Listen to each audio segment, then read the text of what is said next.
Orang yang ngaku miskin harus ada dalil, apalagi orang yang ngaku cucu. Mana dalilna? Ngaku-ngaku cucu Nabi, mana kitabnya? Mana hasil tes DNA-nya? Ora ono. Kita belaka, sejarah helaka, tes DNA ne melenceng ning dindi. Tes DNA ne melenceng nang dindi. Ada di Indonesia, Bu.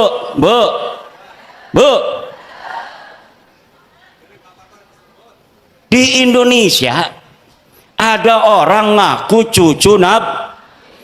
Dalam tubuhku mengalir darah Rasulullah. Datang ke kiai, minta duit 40 juta.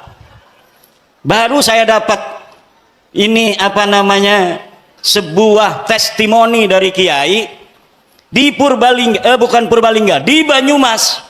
Ada kiai diparanin oleh seorang yang ngaku cucu Nabi.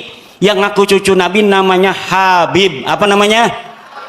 Nama klannya keluarga Baklawi. Keluarga apa? Dia minta uang 40 juta. Dulu katanya biasanya langsung dikasih kalau lagi punya. Kalaupun tidak punya uang, maka akan dicarikan uangnya untuk Habib, orang yang ngaku cucu Nabi, dengan harapan mendapatkan barokah dan syafaat dari baginda Nabi. Tapi kiai ini sudah dengar, ada di Banten namanya Imaduddin Usman, sudah meneliti bahwa para habib-habib yang ada di Indonesia yang ngaku cucu Nabi ini ternyata bukan keturunan Nabi. Saya yang meneliti itu, bahwa Habibku ada Habib Rizik Sihab, Habib Bahar Smith, Habib Topik Segap, Habib Lutfi Yahya. Itu semua namanya keluarga Baklawi. Keluarga siapa? Saya sudah teliti seteliti-telitinya berdasarkan kitab-kitab nasab, kitab-kitab sejarah, hasil tes DNA, bahwa mereka dengan pasti mustahil sebagai keturunan baginda Nabi besar Muhammad sallallahu alaihi wasallam. Tidak terima, silahkan undang saya untuk berdebat. Kalau tidak terima, mana ente punya dalil? Kalau tidak terima, mana hasil tes DNA ente? Saya sudah tahu hasil tes DNA dari Habib-Habib ini. 180 orang di Yaman sudah tes DNA dan hasilnya haplogrupnya G. Sedangkan keturunan Nabi Muhammad semuanya di Arab Saudi, di Yordan, di Maroko, haplogrupnya J1. Kalau ada orang yang mengaku keturunan baginda Nabi besar Muhammad hari ini dari jalur laki-laki semua sampai baginda Nabi sampai Sayyidina Husain, maka haplogrupnya harus J1. Sedangkan keluarga Habib Rizik, keluarga Habib Bahar, keluarga Habib Topik Segap, keluarga Habib Lutfi bin Yahya, semuanya sudah tes DNA dan bukan keturunan baginda Nabi besar Muhammad sallallahu alaihi wasallam.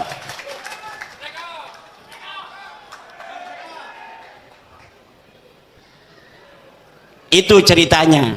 Kembali kepada Kiai Banyumas tadi tuh, karena dia sering mendengerin saya. Ketika si Habib ini minta uang 40 juta, dia acting pura-pura jadeb. Kiai Imad pahlawanku, Kiai Imad pahlawanku, Kiai Imad pahlawanku. Langsung Habibnya kabur. Jadi ibu-ibu, bapak-bapak kiai, terutama sama kiai-kiai, kalau ada Habib minta uang banyak, nggak usah banyak ngomong, cukup di depan dia baca wiridan, Kiai Imad pahlawanku, Kiai Imad pahlawanku, Kiai Imad pahlawanku. Insya Allah setannya hilang semua. Lah kita nyari-nyari duit, gelati duit 40 juta gahati bu ya, nggih. Megawe ning Tangerang gaji ya 4 juta. Berarti 40 juta ya kita megawe ning pabrik 4 bulan, 10 bulan nggih. Lah dia datang hanya dengan menjual baginda Nabi, dia pengen dapat duit 40 juta. Nah, orang-orang yang menjual nama Nabi besar Muhammad sallallahu alaihi wasallam begini, kira-kira masuk surga apa masuk neraka? Yang keras, yang keras. Saya tanya sekarang, Habib itu keturunan Nabi apa bukan? Keturunan Nabi apa bukan? Habib Rizik turunan Nabi bukan? Habib Bahar turunan Nabi bukan? Habib Lutfi bin Yahya turunan Nabi apa bukan? Habib Taufik Segaf turunan Nabi apa bukan? Orang Purbalingga sudah bersaksi bahwa mereka bukan keturunan baginda Nabi besar Muhammad.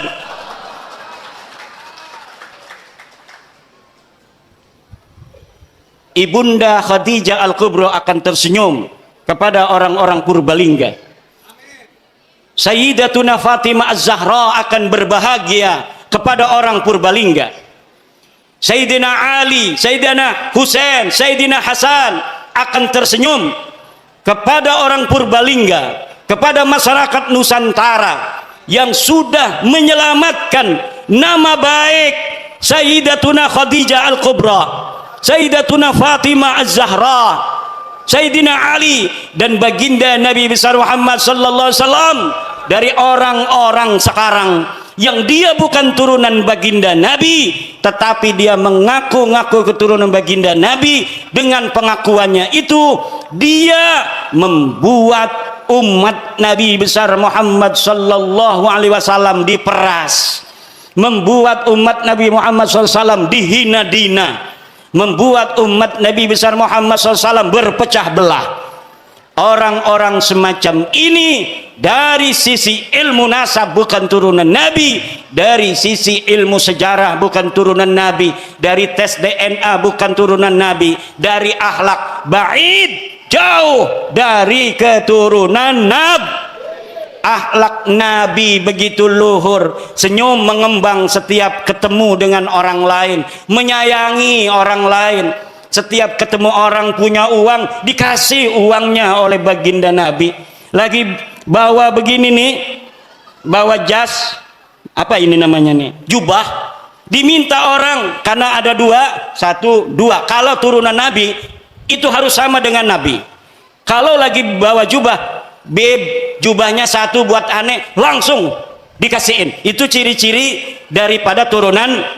Sekarang Laskar jajal kalau ada Habib lagi bawa mobil, beb, mobilnya buat aneh. Kalau dia kasih itu mobil, dia turunan Nabi. Kalau tidak kasih itu mobil, jangan sampai engkau percaya bahwa dia keturunan baginda Nabi besar Muhammad.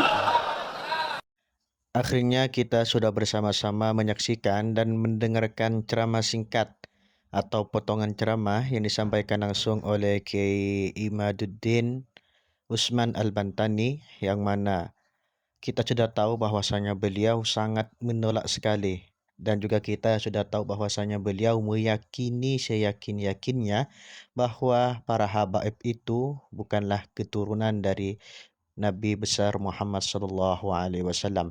Dan pada saat ceramah beliau sangat menggebu-gebu sekali menerangkan tentang kepalsuan atau kebohongan nasab Ba'alawi atau nasab para habaib yang berada di Indonesia pada khususnya.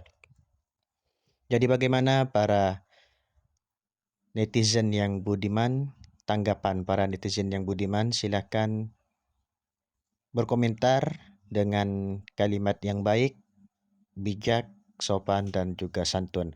Kalau kita mendengarkannya dengan seksama, maka insya Allah kita akan mendapatkan poin-poin yang sudah beliau sampaikan pada ceramah singkat tersebut. Sekali lagi silahkan ketika Anda sudah mendapatkan poin-poinnya, silahkan tulis di kolom komentar.